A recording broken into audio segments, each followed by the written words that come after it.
Happy Sunday, everybody. How's everybody doing? How was your Saturday? Did anything interesting happen yesterday? Anything potentially historic and, kind of world-shattering? I don't know. Wasn't paying much attention. Today I'm going to be breaking down, doing my last kind of mid-year list. I want to break down the best games of 2024 so far. I want to talk about the games that have been really, really big and tell you if you should play them or not. Now, I want to say something before I jump right into this. I have not played that many video games this year. In fact, on this list are only like 1 or 2 games that I've actually played, but I'm going to be talking about a lot of games that I have heard are great through people that I know, through other channels that I hear about, and just through research that I have done. So this is a list just kind of reminding you what came out this year and maybe giving you some game recommendations to play. Because this whole year, my whole kind of gaming journey so far has been playing Final Fantasy. I've been playing pretty much every Final Fantasy game, preparing to make a gigantic video at some point on those, and I'm also playing through Cyberpunk 2077 for the first time. Watch out for a video on that when I eventually finish the game. So let's jump right into it. We're going to get into all of this. These are in no particular order except for the last game I will talk about. That is my number 1 since it's like the main game that I've played this year. So it's really the only one I could talk about. First things first, let's get it out of the way. Let's talk about Elden Ring. Shadow of the Erdtree. A game that I did not play and will not play because guess what? I suck at video games, guys. I also don't have a lot of time to play video games these days, so I do not have the time investment to play Elden Ring and get good at it, or the patience, really. But I understand the game, I really appreciate the game. I've watched hours and hours of other people playing through the game, and I enjoy doing that, and this DLC looks incredible. It looks bigger, better, it's a huge expansion with crazy boss fights, great visuals, deep lore that I know people get really, really into, so if you're a big Elden Ring fan, what are you doing? Go play that DLC. Dragon's Dogma 2. This is a game that I did play a lot of. I played about 30 hours of this game, and it's one that I definitely enjoyed. I didn't love it as much as everybody else, but I definitely enjoyed the game for what it's worth. The game is essentially a big sort of RPG, if you really want to call it an RPG. It's really an open world action game where you play as kind of this, heroic type character, and you have these things called pawns, these characters that you get to create that kind of follow you around and use other people's pawns, and your pawn goes and plays in other people's, games. It's a kind of a complicated system at first, one that makes more sense as you really get into it. And it's cool and different and unique, but not exactly something that I was able to get super invested in. The combat here is fun enough. There really is something special about going out into the world, finding some big gigantic monster, climbing on top of them, hitting them with the sword. It is really, really cool. The story here was really nothing too exciting, but it is a game that is big and epic, and I know people are huge fans of sort of genre of video game, and people love the first one. So if you still haven't dug your teeth in the Dragon's Dogma 2, definitely check out some other reviews that are better at explaining the game systems than I am, and maybe it's your type of thing. Helldivers 2, another game that I've played a lot of. This is the big live service game that came out this year, the one that actually works as a live service game. It is one of the most fun co-op experiences out there on the market right now. Essentially, if you have not heard about Helldivers 2, if you're not in the loop yet, it's essentially a game where you and other people join up together. It's a third-person shooter, and you are a part of this army. It's the United States or the United Countries of Earth. I don't know what they're called, but it's this big, gigantic, democratic force from Earth that is now going out into the galaxy and spreading democracy. You fight bugs, you fight giant robots, and it's essentially one big conquest-type game where you and the rest of the world playing the game are working to free these planets, to spread democracy to them. And that system alone is really cool, but the game really works because its gameplay is just simply fun. The third-person shooting is actually satisfying. It feels punchy. That, shooting bugs and watching them explode, or the different parts of the robots being shot off is really, really awesome. Using these big missiles and the different weapons and helping your teammates, reviving them, all that shit is so satisfying, and it's never not fun. Doing the dives, the slides, the jumps, it just all works really well. The game is fun to play, and that's the main thing that works about it. It's just a game that's cool, and it's endlessly enjoyable to just jump into, on any kind of day. It's a game that I don't play every day, but I revisit every now and then and have a decent time with it, so go play Helldivers 2. Animal Well, another game that I haven't played, but this is the one that came from YouTuber Video Game Donkey. One of my favorite YouTubers, been watching him for almost a decade at this point, and this is a game that he didn't make, but his production studio, or his publishing studio that he started, I think they're called Big Mode, they published this game from a independent game studio maker, a guy that made this game by himself, and everybody else has raved about it and how amazing it is, so I wanted to mention it here. I don't know anything else about it, I haven't played it, I would like to play it, but go check out Animal Well. Stellar Blade. This is a game that I haven't played, but I plan to play at some point, maybe, if I get the time. This is for all those anime lovers out there. If you want to play as a chick who is overly attractive and has, big parts, that I'm not going to name because I don't want to mess up the YouTube algorithm here. This is the game for you. Besides that, it looks like fun. It looks like a big action game that has a really cool world, and it's an easy-to-follow story of, like, we're saving Earth that's kind of been destroyed already, I think. And you play as this android chick who's attractive.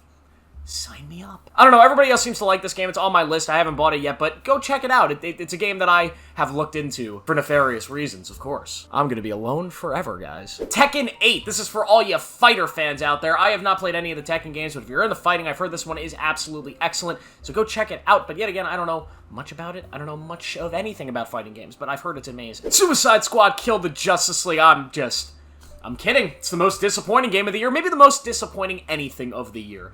It hurts just thinking about. GTA 6.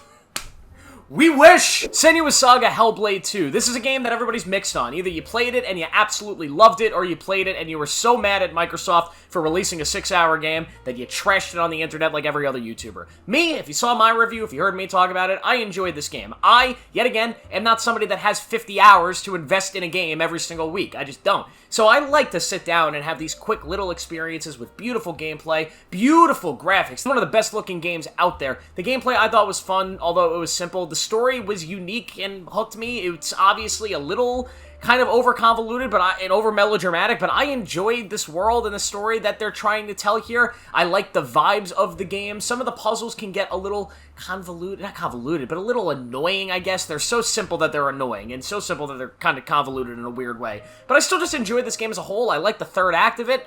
I enjoyed Senua's Hellblade 2. I might be the only one, but for a Game Pass game that took me only 6 hours to beat and I didn't spend a dime on it, I had fun. And last but not least, my favorite game of the year so far, the game that I've easily put the most amount of time into. I've put almost 50 to 60 hours into it. I'm talking about Final Fantasy VII Rebirth. As I said at the beginning of the year, I've been playing through all the Final Fantasy games. I had never played through any of them until I played 16 last year, and then I played the 7 Remake, and then I played Rebirth, and now I've played a bunch of them.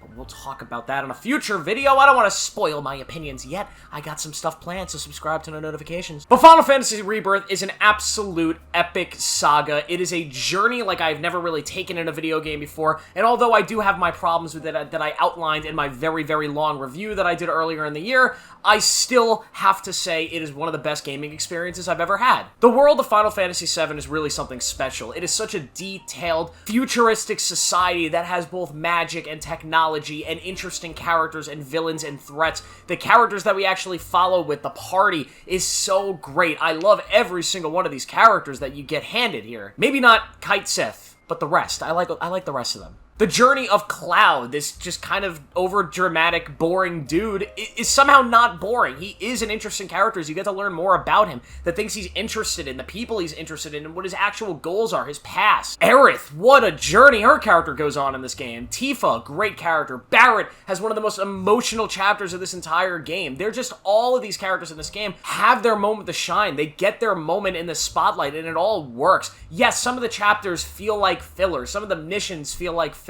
Some of it feels like they were padding the runtime of this game, and a lot of the stuff in the final act of the game doesn't work, I don't think. It gets a little crazy when I feel like it would have been better if they just kind of stuck closer to the original game's story, but I do like the fact that they're trying to surprise the audience by diverting their expectations and doing some different stuff, even though I guess the end result of the themes of the story is still kind of the same. I love this game, though. I love the combat. I never got bored of the combat in this game. I love the RPG element, how you have these different relationships with the characters, and you have choices throughout the game to kind of push those relationships that actually affect stuff that happens later in the game. That was very rewarding and very satisfying when I saw the results of the effort you put in throughout the game with certain characters. I like how each character in their combat feels unique. They have their own kind of benefits to using them, their own downsides. It feels like a true RPG. It feels like a turn-based RPG, despite it having this hardcore action combat. It's really one of the more unique blendings of both turn-based and action combat I've ever seen in a video game. I've really never seen it done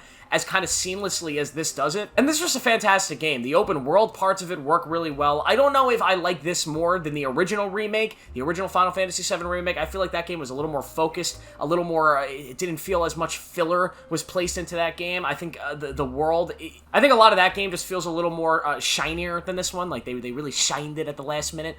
but this game is still terrific. It is easily my favorite thing that I've played this year. Really the only thing that I've put a ton of hours into out of everything I've talked about on this list. But it's a game that I can't stop recommending. Go play Final Fantasy VII Rebirth if you're a fan of the series. If you're not a fan of the series, become a fan of the series. I don't know what to tell you. That's the end of the video, guys. What games are you guys looking forward to for the rest of the year? I'm not going to make a whole video on it because there really aren't that many games.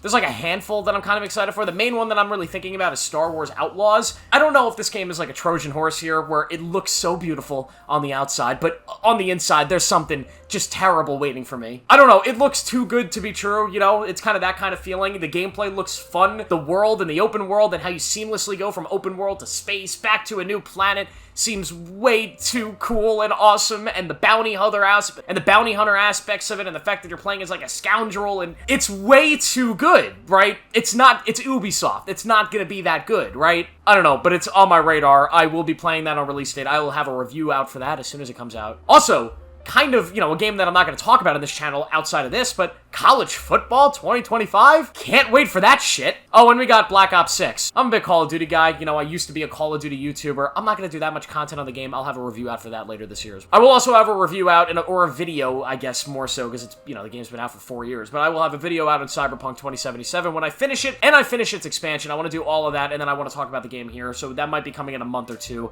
So please, like this video, turn on notifications, subscribe for more. I post every single day. Video games, movies, TV shows. I cover all of that in detail, so please stick around, come back and see me tomorrow. And I'll see you guys in the next one.